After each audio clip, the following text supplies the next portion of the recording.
Hey there. Welcome to the Camden Famous podcast. I'm your host, April Shaw-Beaudoin. Whether you're a local, a seasonal visitor, or just curious about Mid-Coast Maine, you're in the right spot.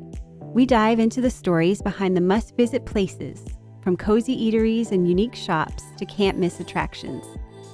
For more insights and to join our community, check out our website at camdenfamous.com or follow us on Instagram at camdenfamous. Let's explore the best of Mid-Coast Maine together. The Camden Famous podcast is brought to you by The Wharf at Lyman Morse. The Wharf is a beautiful waterfront destination on the sunny side of Camden Harbor. The Wharf at Lyman Morse offers a one-of-a-kind dining, shopping, and lodging experience. Plus, don't miss the sunset over Camden Harbor from the Salt Wharf, their rooftop restaurant and bar. Visit thewharfcamden.com. That's the WHARF Camden.com to start your adventure today. In today's episode, we're getting up close with Daiva Deupree of Lucky Betty's, the neighborhood bar that's all the buzz in town. Daiva's not alone. She's brought along Megan Marsanskis, her indispensable right hand, to share the inside scoop on what makes their bar a community favorite. From unique events to genius ways they've turned a negative review into a positive impact for charity, there's a lot to love and laugh about. Get ready for a conversation that's as refreshing as their signature drinks, full of surprises and the spirit of giving back. Tune in to hear how Lucky Betty's is mixing up more than just cocktails. Today we are here with Daiva Deupree, who owns Lucky Betty's in Camden, Maine, and also Megan Marsanskis, who's the general manager. Welcome to the show, ladies. Thank you. Good morning. So I am so excited to have you on the show today, but I also know that a lot of listeners are already waiting in anticipation because I announced that you two were coming on earlier this week and they were like, where can we listen? Where do we find you? When is this coming out?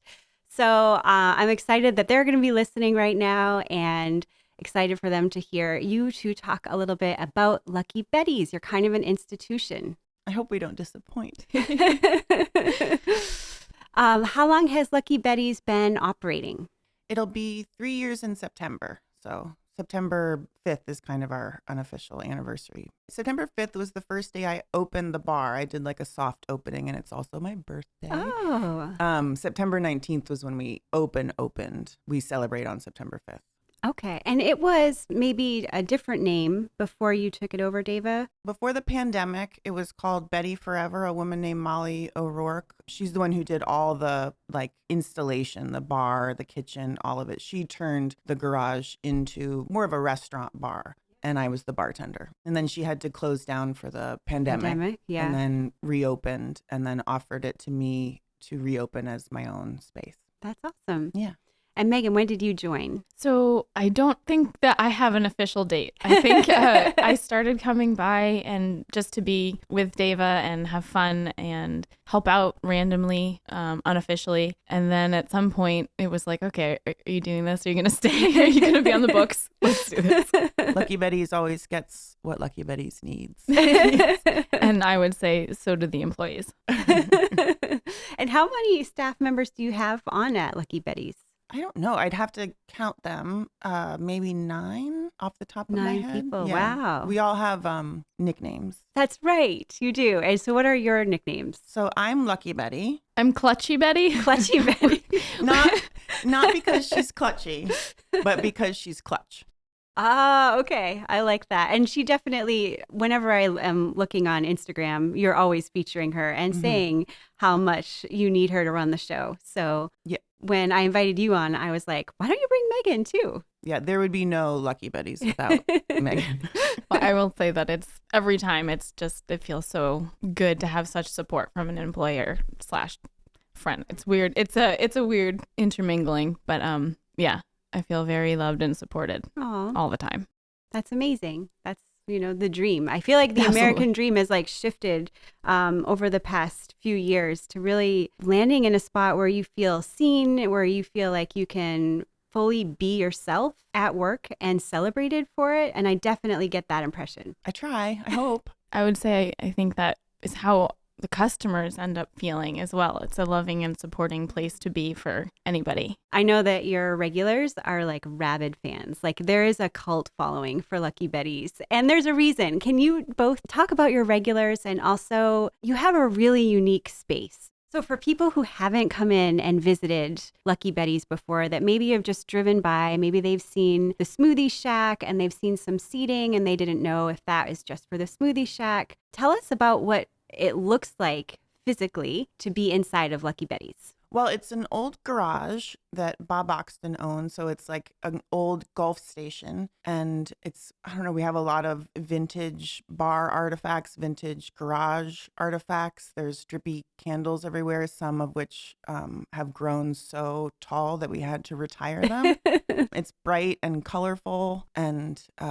we have a projector where we either watch sports or old movies. Yeah, a lot of twinkle lights, usually leftover Christmas decorations stay up. Like whenever we decorate, something stays up from the decorations, whichever holiday it is. Yeah, and during the summer, because it's an old garage, the doors, there's two bay doors, and they can be opened on warm nights or cold nights too. But so there's a shared parking space with tables and chairs. And so during the summer, people can sit outside, and we share the space with the smoothie shack. So people often come and get a drink and a smoothie, and it's a nice little communal space for a while. Something delicious and healthy, and something delicious and tipsy. Yeah, we have offered to put tequila in your smoothie if you'd like it.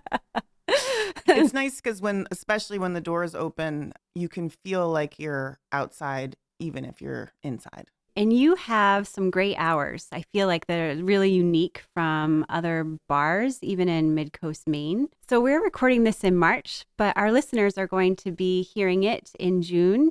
And so what are your hours for the summer? So we're open Sunday to Wednesday, 2 to 10. And then we do pop-up nights sometimes, music nights, and then we do private events on the off days. That's great. Don't forget movie nights. Oh, yeah. So Thank you. See? We're doing 3 movie nights with Uproot Pie Company. We do pizza and a movie night. So they pull up into the parking lot and start making pizzas. And then we put on a movie when it gets dark out. And Megan and I usually dress up in costumes inspired by the movie. Last year we watched Indiana Jones and Back to the Future. So fun. Now I'm going to go back through your Instagram after we get off this podcast so I can look at your costumes. Megan is pretty clutch at her costumes. I get so excited. Yeah, I think I prepped mine a month in advance as soon as I heard we were doing Indiana Jones. And I do it the morning of. Somehow she pulls it off perfect. Yeah, all of the things. I would have thought you both spent a month preparing. She does. She does. I just need a better wardrobe, apparently. And we dress up for Halloween too. And she harasses me about whether or not I have my costume together. And I say, no, I'll figure it out. And then usually the morning of, I figure it out. And it's always amazing. So you must have a pretty incredible closet. That's what I'm discerning. I mean, I'm also, as a struggling actor, you kind of keep all of these clothes around just in case you need it for something. So it comes in handy. I'm so glad you brought that up, because when I hear people in the community talking about Lucky Betty's, it doesn't not come up that you're gone to New York and that you are an actor. And so for people who are like, wait, I'm just learning about this, when they're listening, where can they find you? What's some of the stuff that you've been in? What's next for you? The only thing I do now is I volunteer. I'm a volunteer actor for the 52nd Street Project in Hell's Kitchen. It's a place that I worked at and then volunteered as an actor. They do theater-based community work with the kids of Hell's Kitchen. And so I've been a volunteer there for many, many years. So I do their shows. Previously, I had a 2-woman comedy show called Two Girls for $5. And we did that for about 10 years. Wow. And then you can see me in the background of some Saturday Night Live episodes. No way. Yeah. Oh, okay. I'm going to need those episodes. Jumping back to the Mid-Coast for a minute, one of the things that I really loved to hear from the guests who are business owners in the community is what they love and think is special about being in business in Mid-Coast Maine, and in particular Camden, of course, since you're right in Camden. I would say for me, it has been like just the community has been just so incredible. Like I get emotional because they've just been so supportive. Yeah, I've worked in this community for 15 some odd years. And this is the last 3 years. This is the most I've ever seen that energy from the community. I think it's just a testament to the space, not a change in the community. It just, I'm seeing it here as opposed to where I wasn't seeing it elsewhere. It's great. It's amazing. Like no matter what I do, they all show up. No, I always think like, oh, this idea is like going to be too much. And then they all show up. Like prom was insane. That's what I wanted to talk about next. So was this your first prom that you did last year in 2023? And you had to turn people away at the door. Yes. Sadly. We had a line of people out the door and we were absolutely at capacity and we just even physically couldn't keep making, we couldn't get everyone drinks. And so we had to say like, no, we can't let anyone else in. And I said, we're just done. And then all these people dressed up for prom had to go somewhere else. And I felt terrible. But I honestly did not think that many people would show up and that many people would get dressed up for prom. It was incredible. It's gorgeous.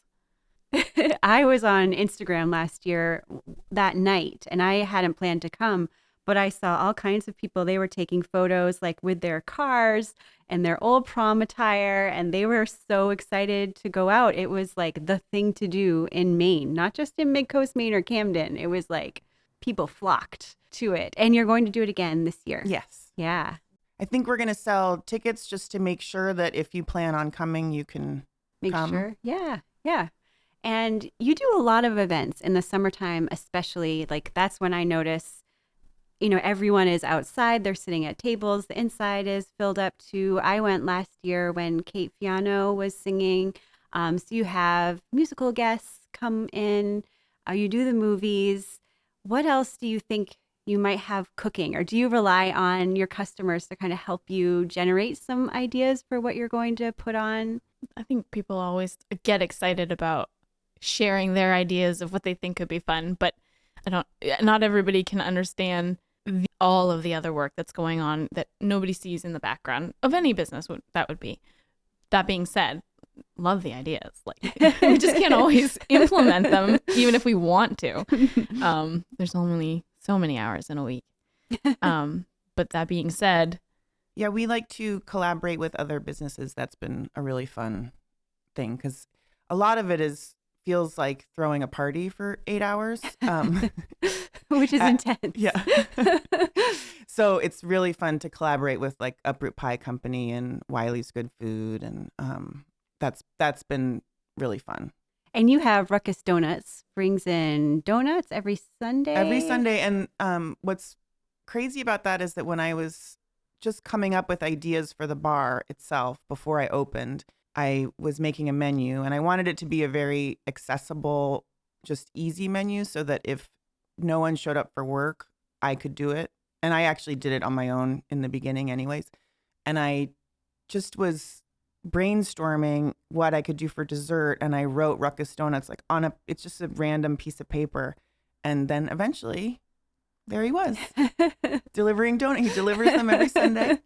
And it's pretty amazing. So this is the 10th episode that I've recorded this season. And every episode I've asked the business owner, what do you think is really unique or special about being in business in Midcoast Maine? And all of them have pretty much had the same answer, which is they're able to collaborate with other businesses. And that I do think is pretty unique to Midcoast Maine. It's pretty unique to Camden.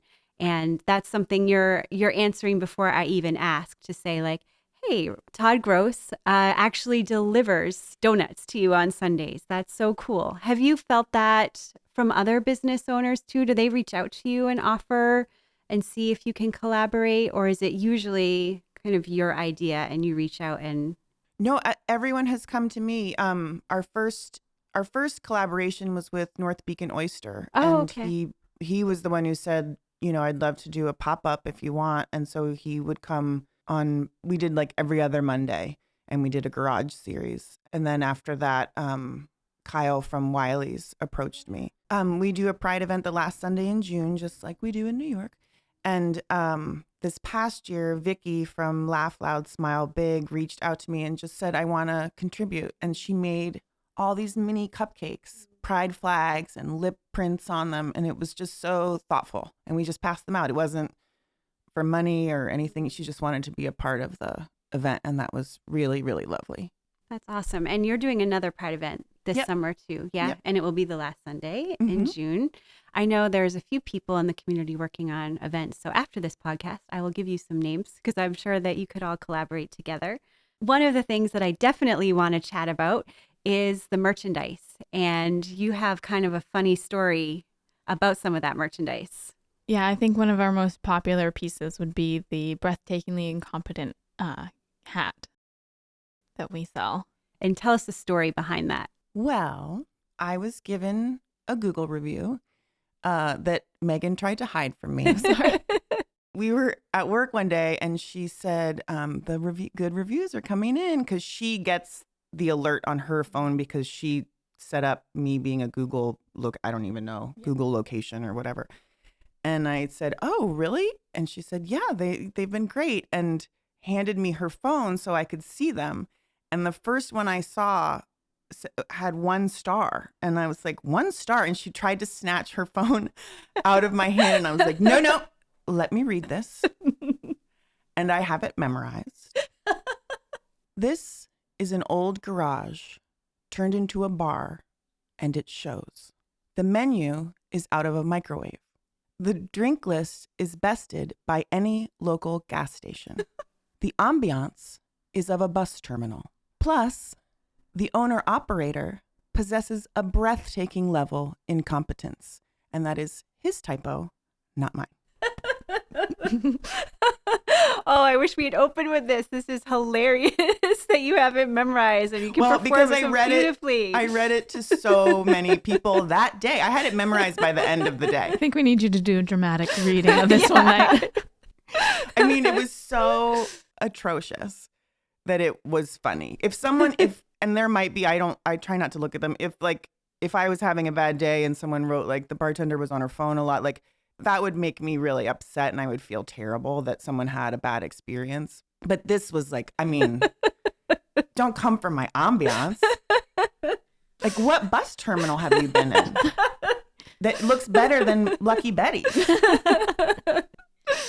Oh, it's amazing. So when we were working on merch, and she's the mistress of merch, she's the goddess of merch. She does it all. We Collaboration. We collaborate our ideas, but she makes it happen. And then she comes up with some of her own stuff, which has been very popular. Like the Lucky Betty's University sweatshirt, that was all her. I just added College of Candlelight on it. Pretty big, important part. But. But so she made me, when we were ordering trucker hats, she made me a captain's hat that said breathtakingly incompetent on it. And we had it up just on the bar just to show it off. And people kept wanting to buy it. And I was like, unless you've been called breathtakingly incompetent, you don't get a hat. But eventually so many people wanted to buy it that we made a Lucky Betty's version. Because I was like, let's make some money. And then we donate proceeds to the sale of that hat to World Central Kitchen. Yeah, I love that other piece of it too. Yeah, let's make some money for, let's do some good out of this. Yeah, that's amazing. And I feel like that story, just that one story, captures the heart of Lucky Betty's and what it's like to be like, there's satire in there. You can feel it in the air. There's a lot of creative energy. The candles are really beautiful. There's just no other place around that's like Lucky Betty's. I love it. If you couldn't tell, listeners, I'm a big fan. So before we end the episode today, we definitely have to share what you're famous for. And I'm sure there's several things that you could say. So if you want to think about maybe your favorite customers, what would they say that you're famous for? Yeah, I mean, I would be curious what other people would say we're famous for. Obviously, our candles and candy that we have on the bar and our quirkiness. I feel like I keep coming back to this, but I would hope that we're famous for just our vibe and making people feel good and welcome. Like, we have all types of people that come into the bar, and that's my favorite part. Yeah, I was at a wedding a couple weekends ago and twice was approached asking do you work at Lucky Betty's? They recognize you? They recognized me from Lucky Betty's, and both of them were expressing their love of the vibe and the comfort. Someone had brought a friend from New York, and they just were like, yep, this is where we need to be. Yeah, I think the vibe is, and the positive energy is. Yeah. I think, Daiva, when we talked this summer, you said that it's like something you could find in New York. It is like a neighborhood bar where people can gather. Everybody kind of knows each other. And if they don't, they can get to know each other really easy because it's such a friendly atmosphere. Yeah, I've loved watching. We have like afternoon regulars who have now all become friends. And then I've watched people just start talking to each other who don't know each other, but they're sitting at the bar. They're just a whole bar conversation will break out. And I love that. And I love that adult parents bring their kids when they're visiting, or kids bring their parents when they're visiting. It's like there's something for everyone. Yep. Perfectly summed up. Yeah, a lot of people come in with families and younger children and are worried that, oh, are we allowed to be in here with kids? But we have coloring books and crayons, and it is a space for everybody. Where can people find you online? So Lucky Betty's is on Instagram and Facebook. Awesome. Thanks so much for being here today. Thank you so much. Thank you. Thanks for listening. To learn even more about what makes Midcoast Maine so special, visit our website at camdenfamous.com or head over to Instagram where you can find us at CamdenFamous.